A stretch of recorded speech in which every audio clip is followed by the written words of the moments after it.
Hello പിന്നല്ലേ അസ്സലാമു അലൈക്കും. എന്തൊക്കെയാണ് വിശേഷങ്ങൾ?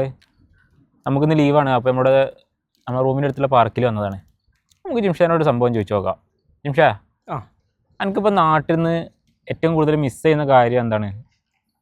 ഫാമിലി. ആ ഓക്കെ, ഇൻ്റെതിലും ഫാമിലി തന്നെയാണ്. ഫാമിലിയിൽ കുറച്ച് കാര്യങ്ങളുണ്ട് നമുക്ക് മിസ് ചെയ്യുന്നത്. ഇപ്പോൾ നാട്ടിൽ നടക്കുന്ന ഓരോ പരിപാടികൾ, അല്ലെങ്കിൽ നാട്ടിൽ നടക്കുന്ന ഇപ്പോൾ നമ്മളെ വേണ്ടപ്പെട്ടവർ മരിക്കുമ്പോൾ, ഇപ്പോൾ എൻ്റെ പെങ്ങൾ പ്രസവിച്ച് അതിനൊക്കെ എത്തിച്ചേരാൻ പറ്റിയില്ല, അങ്ങനെയൊക്കെയുള്ള കുറച്ച് വിഷയങ്ങളുണ്ടല്ലോ. അതാണ് ഇന്ത്യയിലെ ഏറ്റവും വലിയ പ്രശ്നമായി തോന്നിയത്. ഇപ്പോൾ പെങ്ങളെ കല്യാണത്തിന് എനിക്ക് പോകാൻ പറ്റിയില്ല, ഇപ്പോൾ എൻ്റെ വല്യമ്മ മരിച്ച് അതിനൊക്കെ എത്തിച്ചേരാൻ പറ്റിയില്ല, അങ്ങനെയൊക്കെയുള്ള കുറച്ച് പ്രശ്നങ്ങളുണ്ടല്ലോ. അതാണ് എൻ്റെ പ്രവാസം തുടങ്ങിയിട്ട് എനിക്ക് ഏറ്റവും വലിയ പ്രശ്നമായി തോന്നിയിട്ടുള്ളത്. ഈ പ്രവാസ മടുക്കള രൂപം ആയിട്ടുള്ളത്. ഓരോ സന്തോഷങ്ങൾക്കും എന്ത് കാര്യമായാലും നമുക്ക് എത്തിച്ചേരാൻ പറ്റുന്നില്ല എന്നുള്ളൊരു വിഷമമുണ്ട്. അതാണ് ഏറ്റവും വലിയ പ്രശ്നമായി തോന്നിയേക്ക്. നിങ്ങൾക്ക് എന്താ വെച്ചാൽ കമൻറ്റിലിടി. ഓക്കെ, അസ്സലാമു അലൈക്കും.